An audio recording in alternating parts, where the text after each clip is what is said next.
Seamless. And today we are going to be talking about Harmor. And using Harmor, we're also going to be talking about sort of how the kind of synthesis that it uses, which is referred to as additive synthesis. Plenty of you, I'm sure, are familiar with subtractive synthesis, which is sort of just like the basic kind of synthesis that's presented on pretty much every synth ever, including this one.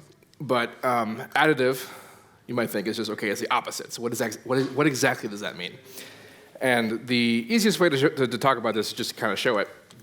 Because when I first heard the term and I looked it up, it's like, okay, it just says that you're building your tones out of sine waves, which is the opposite of how you usually have a more complex tone, like a saw wave, and then you take away from it with a filter. So, as a definition, you can go, okay, that makes sense, but it's sort of hard to conceptualize. So the easiest way to show this is to sort of just play a note, and we add additional harmonics, like the first harmonic. If you're unfamiliar with the term harmonic, there's all kinds of math associated with it, with the higher versions of it and that kind of thing. But basically the idea is that it's a tone that is a multiple of the fundamental, the root tone that you're playing. And as we add more harmonics,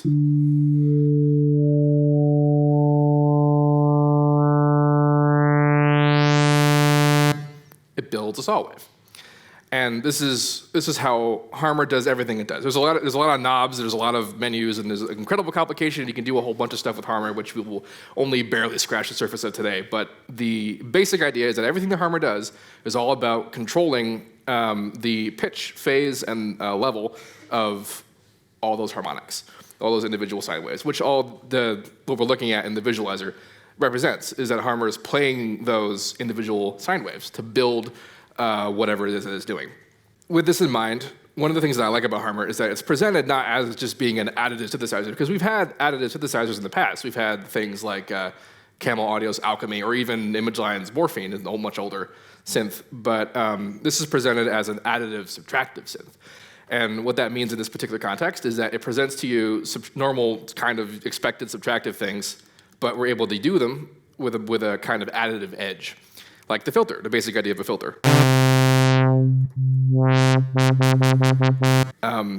If you look at the visualizer, and we kind of just pick a harmonic, like this guy. If we just kind of go across its journey towards making sound, we can kind of see that it's off, and it's on, and it's off, and it's on. And when the filter cuts through it all, it's not really cutting through audio like it would if it were a normal sort of audio device or plugin, like a filter, like an equalizer or whatever. What it's doing is it's essentially just telling each individual harmonic to be on or off at a particular point.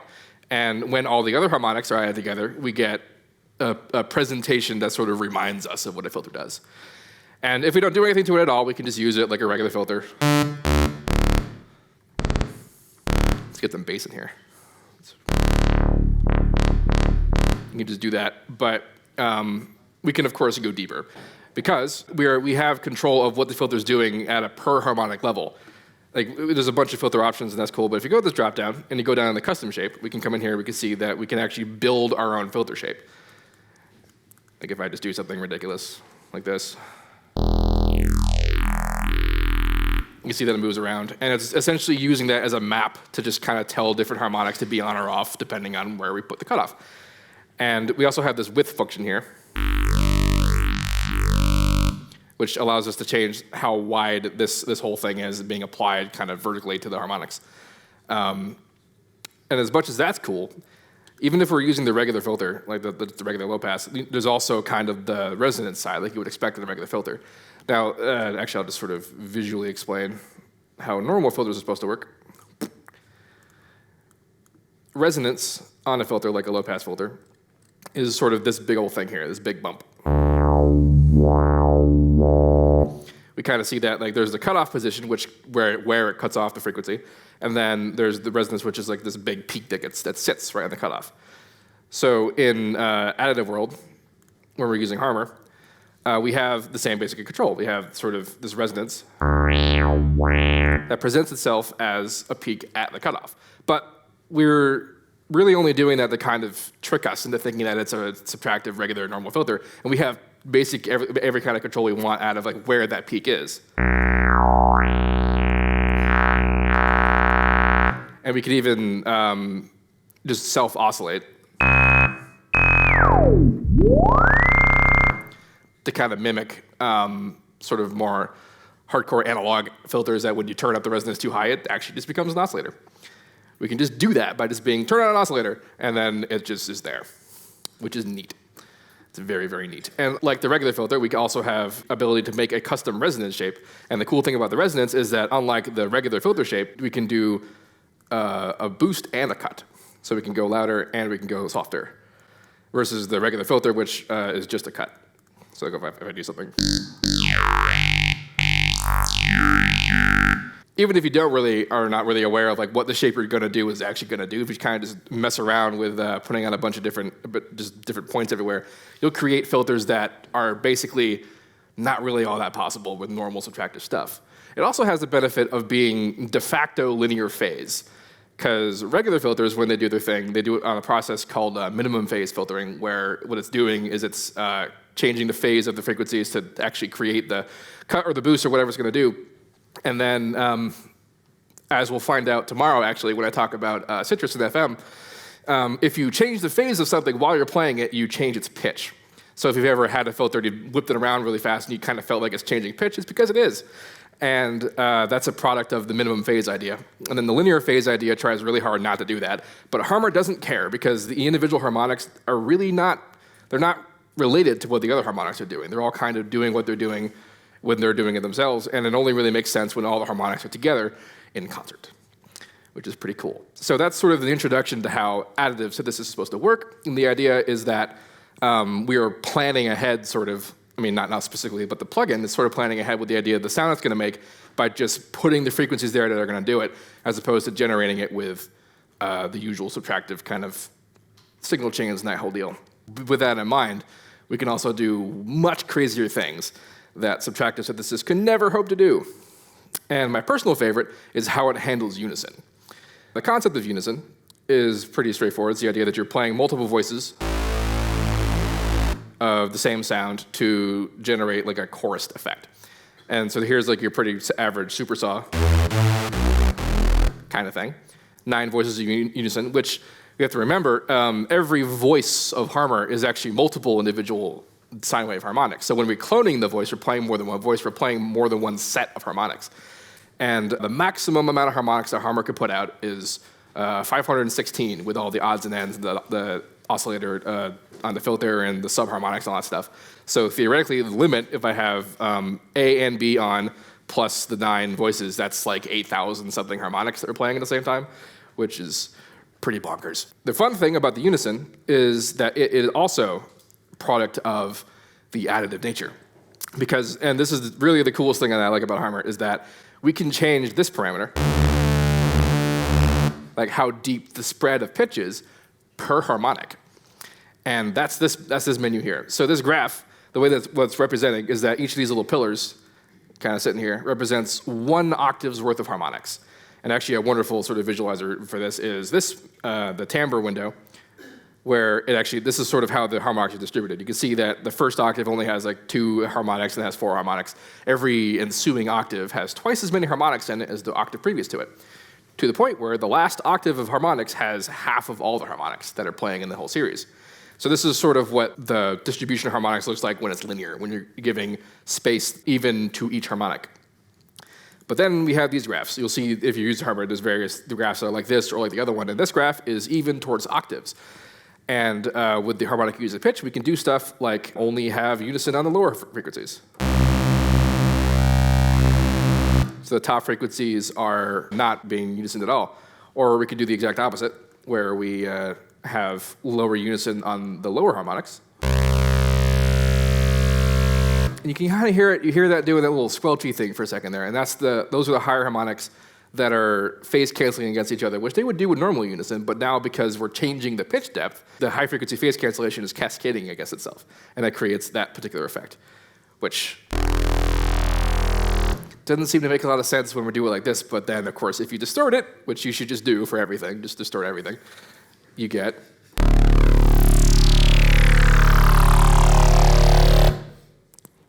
which is sweet as hell.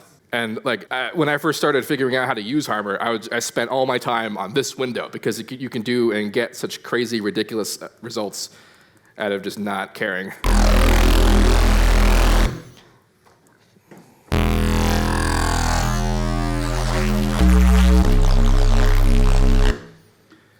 without doing a lot, honestly.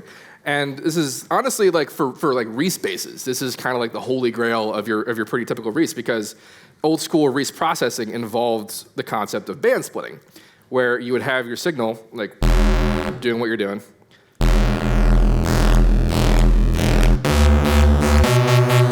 Like that's your typical kind of resound, and then you chop it up afterwards. You put different effects on it that are pitch-based, like choruses, flangers, phasers, and then you put all that together with distortion, and you get what we just did.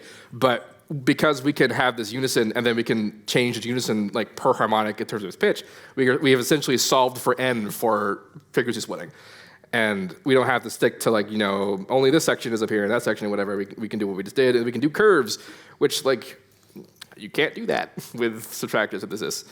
Unless you want to spend years doing it.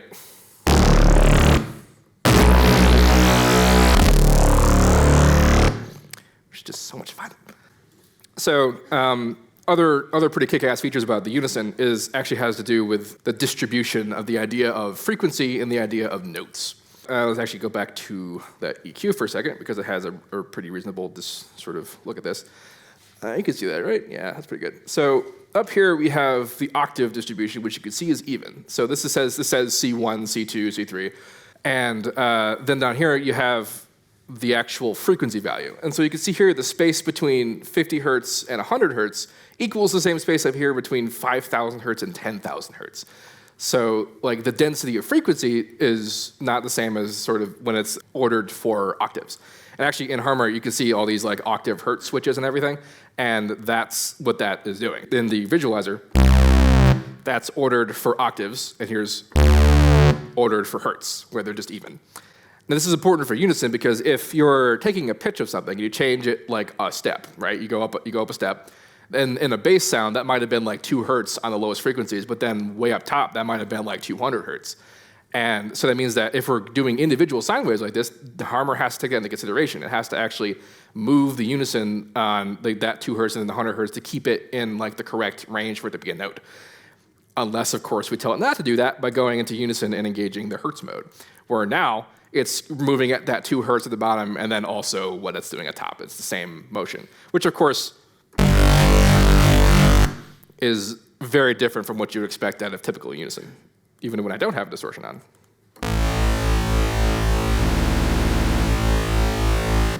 Has that kind of phasey fuzzy feel because it's no longer harmonically in sync. And you can do some pretty crazy stuff with that.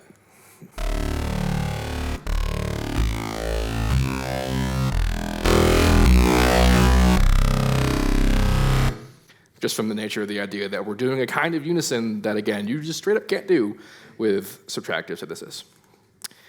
The unison, I could talk for like 3 years about the unison, so let's move on from there before I fall into a black hole of just sweet-ass sound design. The pitch control is actually really important about Harmor, because the stuff that we do with the volume control, like the filters, can kind of be approximated with a lot of work with subtractive stuff, but like the pitch control is really where it gets sold. The biggest example of that is the Prism knob, which sort of on the face feels like it doesn't really do something so super great, because it's intensely like obvious when you do it. If we think about particular instrument types, and this actually becomes super valuable. So for example, if I wanted to make a bell, which I always thought was kind of lame when you look at how older additive synths were portrayed as being like, oh, you can make really organic and like natural sounding sounds, which those words mean nothing. And it hurts my soul every time I hear them. But I'm going to say anyway, you can make really natural, organic sounding things because of the control over pitch that we have. And so like, let's go higher now. And like, actually, even without me doing anything, you can kind of hear it has a kind of metallic edge to it. And this is as a result of inharmonic tones. These are tones that are no longer rigidly locked to the harmonic series. And as a result, instead of getting like a note out of it, we get like this kind of just mess, which I don't really need to explain because I just played it and you heard it, so I don't really have to tell you what it sounded like.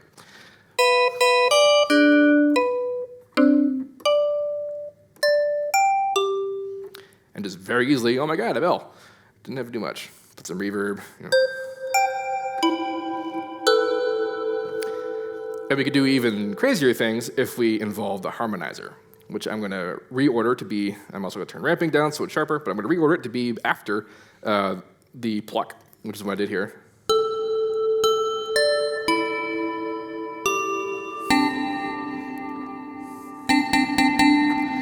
And now it sounds even more kind of like the bell. And this is a wonderful segue into what the heck does the Harmonizer do, because it is quite unintuitive, but pretty sweet. Let's default this so I can go back to normal sounds for a second. So if I just turn on the Harmonizer,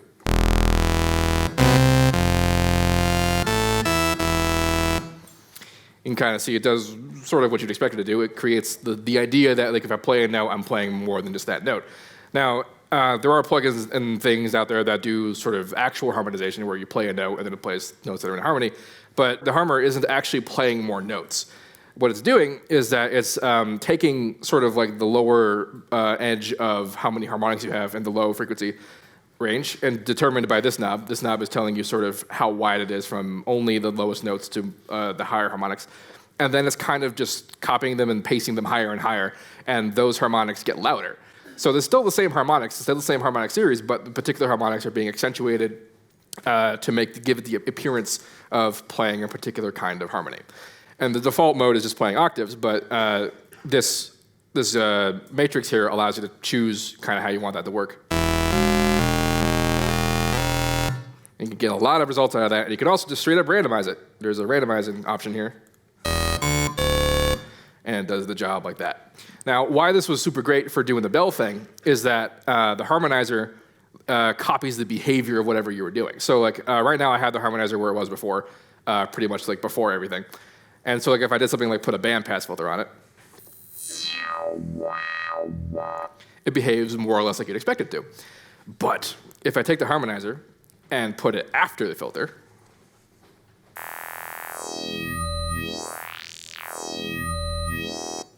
it's now copying the harmonic behavior of the filter and pasting that higher, which is creating absolute ridiculousness, pretty much straight up.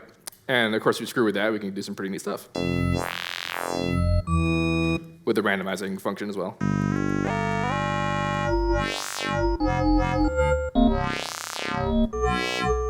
Given how much modern sound design seems to like metallic sounds, this is one very easy way to do that.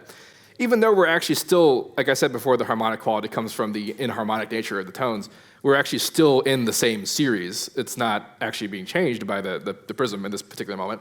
However, the reason why this still sounds metallic is because the divisions of the harmonic series as it gets out of like, the first 8 harmonics start to be divisions of notes that are not like actual notes.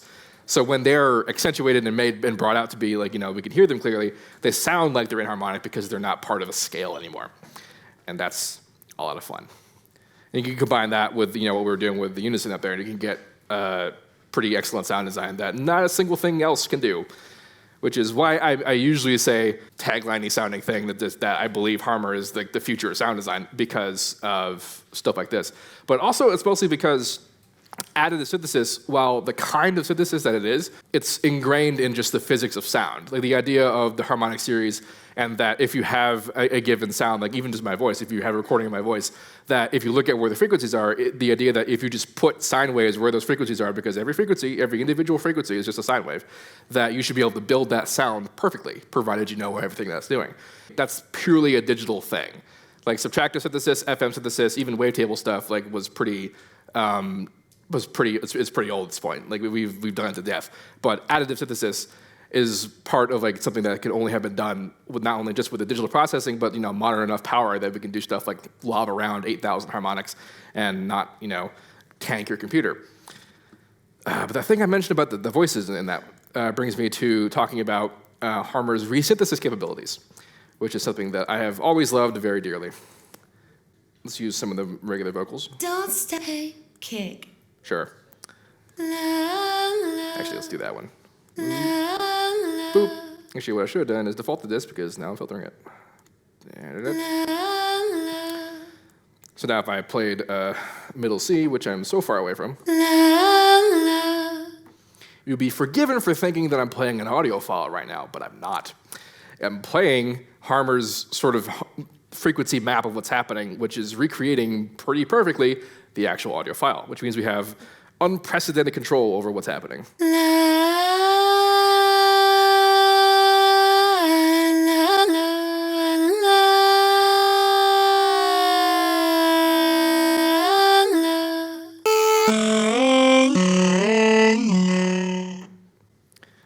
which is one of the cooler things that Harmor can do. And in fact, was the first thing that I kind of fell in love with when I was using Harmor, was that I would resample basses in here.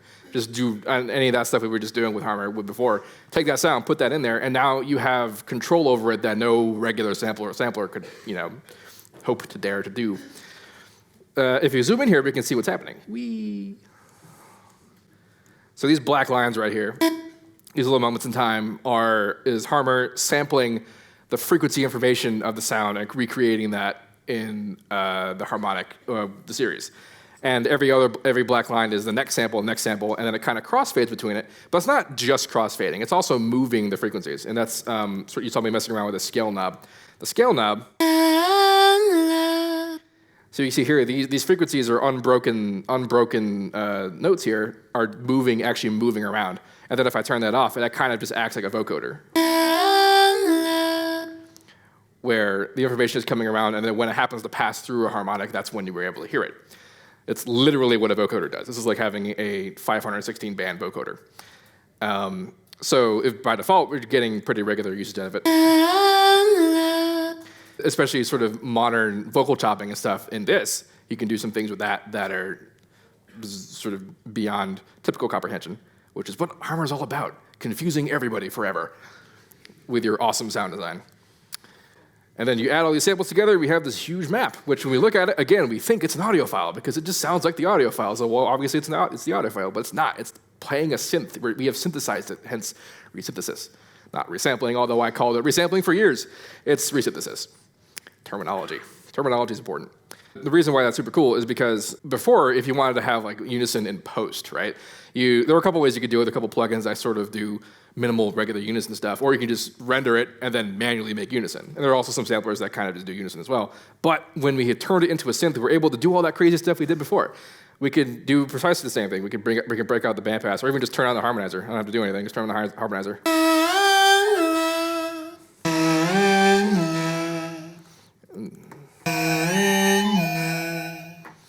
And I'm sure someone somewhere can turn that into an epic trap hit, and that'd be the end of that. All right, Pluck.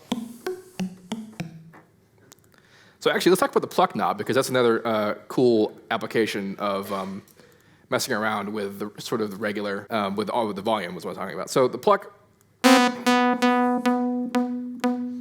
makes it plucky. But if you go to the drop-down menu, which, by the way, most controls will have a sort of drop-down menu for either the articulation, where you can hook it up to an envelope or something, or an LFO, or like the Unison will have sort of the per-band control of it. And the Pluck is one of those that has the per-band control. We can recognize, again, this graph. That is the per-octave approach of approaching what harmonics are being used. And you'd be forgiven for thinking that this sort of thing is actually just the Pluck envelope. Because when you mess around with the tension like that, it kind of behaves like that. But that's so much more. For example, if I did this, it becomes a little bit more obvious. What this line represents is it's saying how much time that particular harmonic has to be a sound.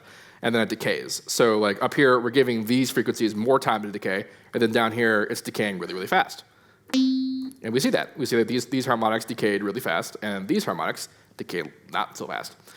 And so same thing with a bass note, that's kind of just sticking around. So you can make pretty complicated, again, just that kind of stuff. And that's how the Pluck does what it does. And it does even cooler things because it also involves itself with how the blur works. And the blur is essentially adding like a little release parameter to every individual harmonic up here. And if we turn the blur on there, and then like I do a filter, you can see now it's kind of like reverb, but only for those harmonics and only for how long we tell it to be. So we have like stupendous control over like just the domain of time, which is all we ever want in life, right? We want to be time travelers. And that's sort of what this lets us do. I could throw in a neat one of these by turning on the waveline type.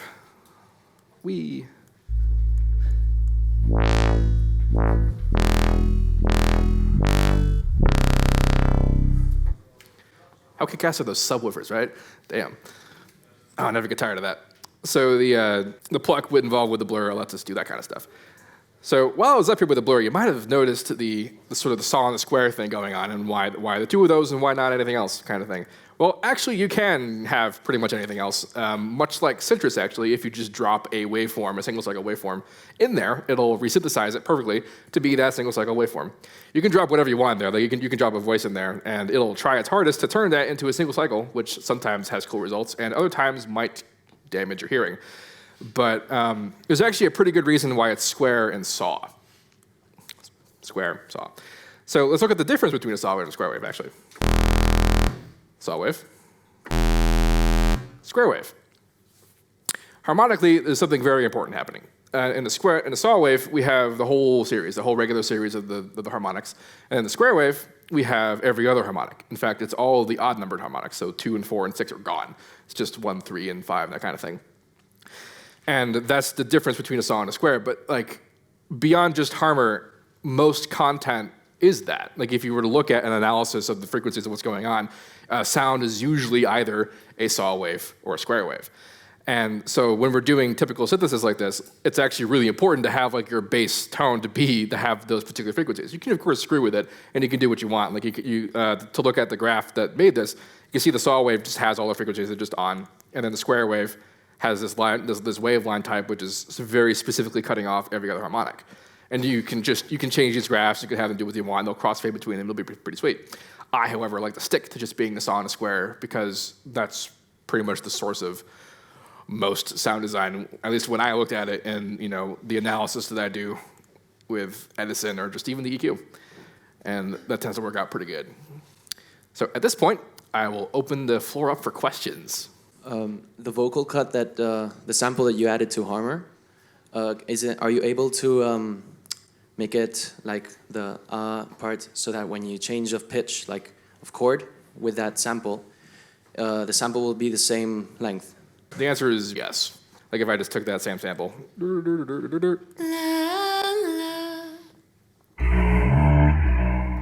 That's what that sounds like, way down there.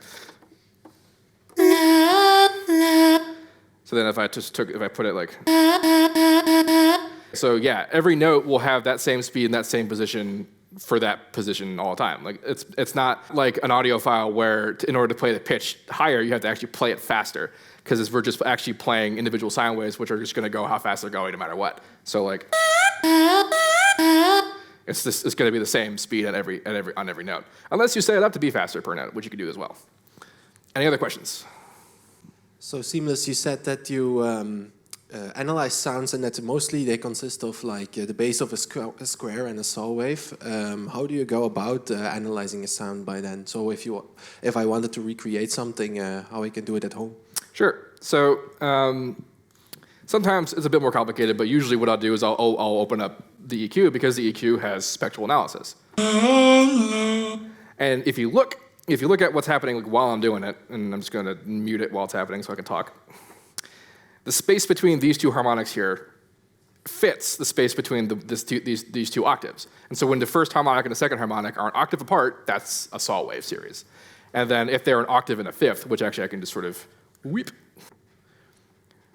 you can see how it's sort of accentuating the octave of the fifth now as opposed to just the octave of the next octave, the base of the octave. That's the difference really between the saw and the square series. And of course, the higher harmonics are going to do what they're doing, but there's whatever you're going to process with your sound design, it's usually so, like, it's going to convolute the higher frequencies so much that you can't really tell spatial-wise what's happening. It's easier to just try to find the fundamental and the first harmonic, and then that's easy enough to identify saw or square.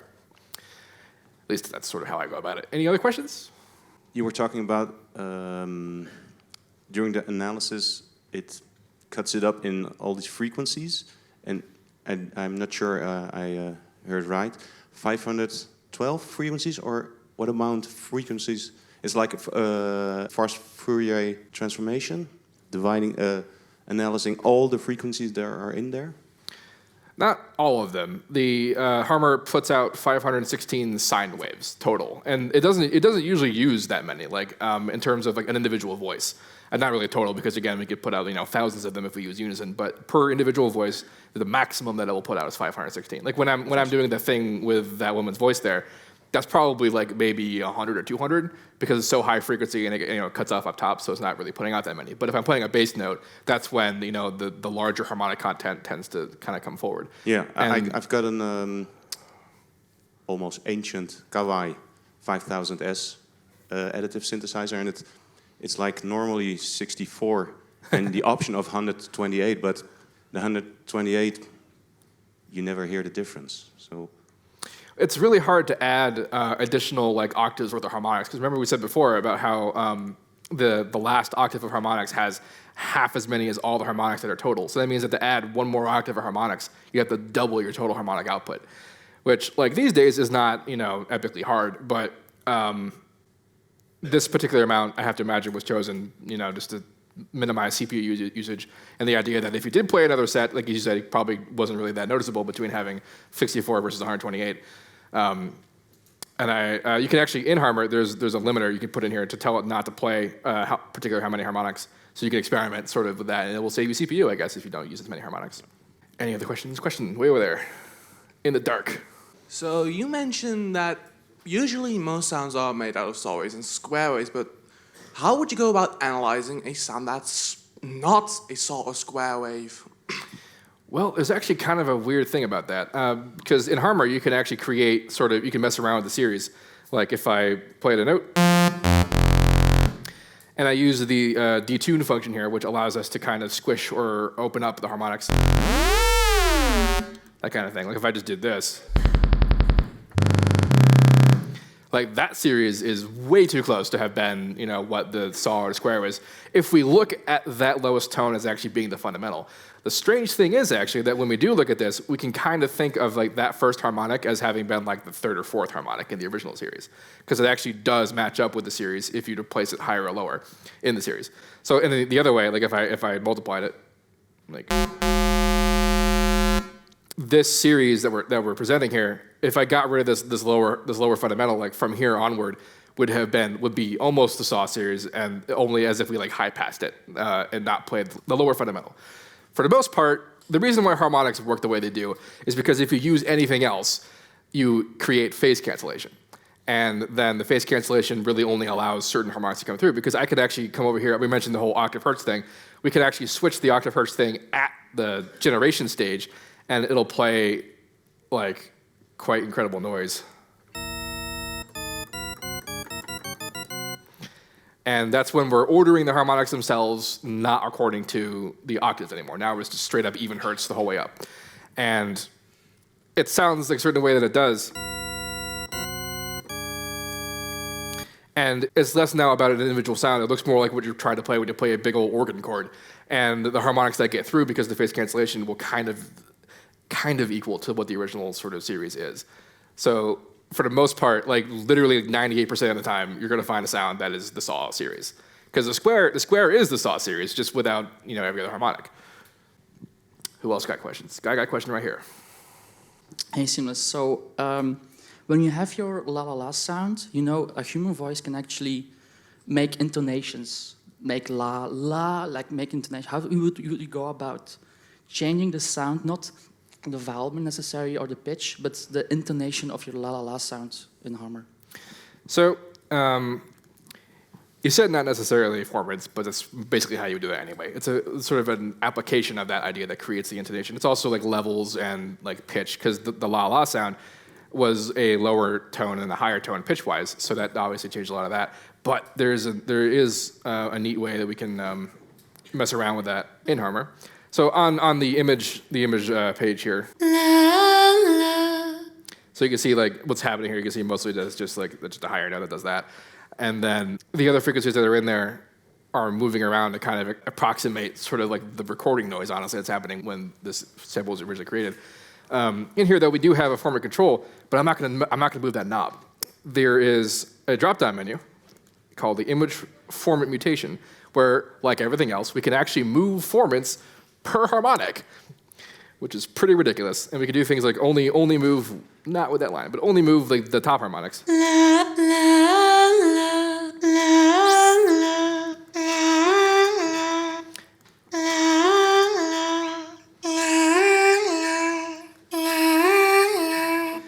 Because usually when you're messing around with formants, you're messing around with all the formants. And so that means that when you move one or two of them up or down, you're moving even also the higher frequencies. But here, I can move the formants that are in the middle and not touch the higher frequencies. So we can still have like the breathiness of her voice be there and not be screwed with, but still mess around with the formants and not that we're still changing them, which is another benefit of the whole per harmonic idea that Harmor purports in everything it does.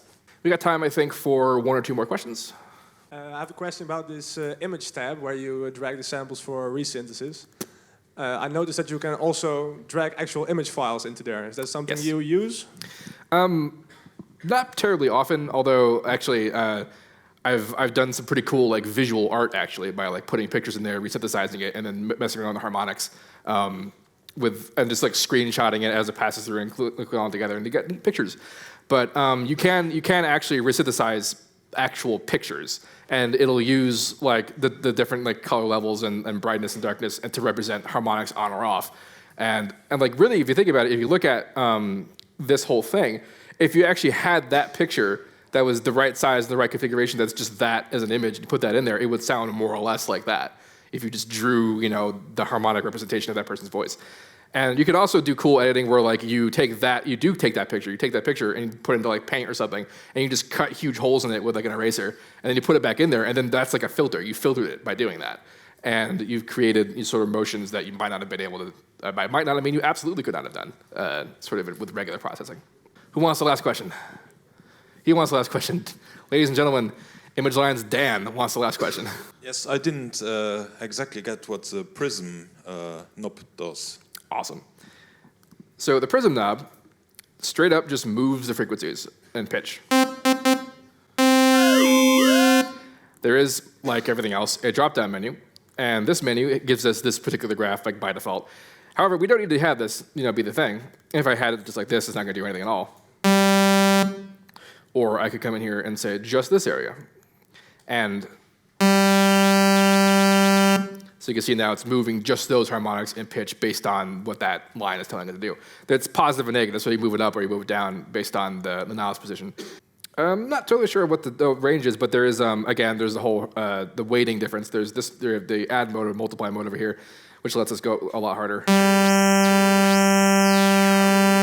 So if you want to be a little bit more extreme, you could use that mode, and it'll do that. And the different weighting based on, you know, the relationship between hertz and octave again, because you saw in the original line that was here that like the range it's moving seems pretty even from here to here, from here to here, and that's based on, you know, the octave relationship versus the hertz relationship. And then the other side is more like the hertz relationship where you're just moving it that far, which is a lot more intense. Yay, so we're good. Good presentation.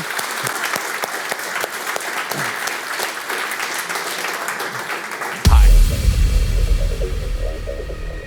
I'm Seamless.